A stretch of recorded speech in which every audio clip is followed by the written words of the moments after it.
માંગરોળ તાલુકાના લોહેજ ગામમાં ફौजी જવાન વકમાતભાઈ રામભાઈ ચારડેર અને મૂળી રહીજ ગામના ફौजी જવાન મહેરામણભાઈ કાનાભાઈ ચોચા બંને ફौजी જવાનો દેશની સુરક્ષા માટે 22 વર્ષની ભારતીય સેનામાં સેવા પૂર્ણ કરી નિવૃત્ત થઈ પોતાના વતન આવીને પરિવારજનોની સાથે રાજકીય સામાજિક અગ્રણીઓ અને મોટી સંખ્યામાં ગ્રામજનો દ્વારા ફુલહાર પહેરાવી સ્વાગત સન્માન સાથે ભવ્ય રેલી યોજાઈ હતી, જે રેલી માંગરોળના બાયપાસ રહીજ થઈ લોહેજ ખાતે પૂર્ણ કરી લોહેજ ગામે સન્માન કાર્યક્રમ યોજાયો હતો, જેમાં પરિવારના સહિત આસપાસના ગામોના આગેવાનો, ધારાસભ્ય ભગવાનજીભાઈ, સરપંચ રવિભાઈ નંદાણીયા, ડોક્ટર વેજાભાઈ ચાંડેર, કોંગ્રેસ આગેવાન હીરાભાઈ જોટવા, જેઠાભાઈ નંદાણીયા, ગોવિંદભાઈ ચોચા, વિશ્વ હિન્દુ પરિષદ વિનુભાઈ મેસવાણીયા, પ્રકાશભાઈ લાલવાણી સહિત વિવિધ સંસ્થાના અગ્રણીઓ તેમજ મોટી સંખ્યામાં ગ્રામ લોકો દ્વારા બંને સૈનિકોને ફુલહાર પહેરી સન્માન કરવામાં આવ્યા હતા। Bureau report Vinodbhai Meswaniya, Mangrol. ભારત માતાની જયકાર સાથે શરૂઆત કરીશું। ભારત માતા કી જય!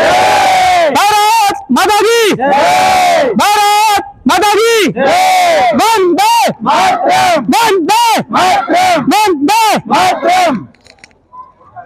આજે આ ગામ લોકોએ અમારું સન્માન કર્યું એ માટે ઘણો બધાનો હૃદયપૂર્વક આભાર।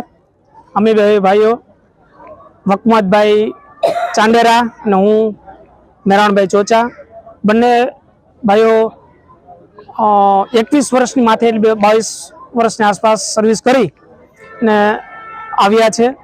ઘણા જીવનમાં ઘણા અનુભવ થયા। નાની ઉંમરથી ગયા હોય તો એમ માનીએ તો ઘણું રો મટીરિયલ જ ગણાય। ત્યાંથી ફોજમાંથી ઘણી બધી વસ્તુ શીખવા મળી અમને, જે કે ડિસિપ્લિન, કરેજ, એડેપ્ટિવિટી, કે જે પણ સંજોગો હોય સંજોગોમાં ઢળવાનું, લીડરશીપ, આવા ઘણા ગુણો શીખવા મળે અને આગળના જે ઓલામાં છે જીવનમાં આ વસ્તુ અમે સમાજમાં ફેલાવશું અને રાષ્ટ્ર નિર્માણની ભાવના ઊભી કરવાની કોશિશ કરીશું। મારું ગામ મૂળ રહીજ, હાલ કંકાસા, ચાંદેરાભાઈનું લોહેજ ગામ, બંને ગામે ત્રણેય આમ તો રહીજ, લોહેજ અને કંકાસાએ મળી અમારું સન્માન કર્યું, એ માટે બધાનો ખૂબ ખૂબ ધન્યવાદ। શું કરવા માંગશો? નિવૃત્તિ બાદ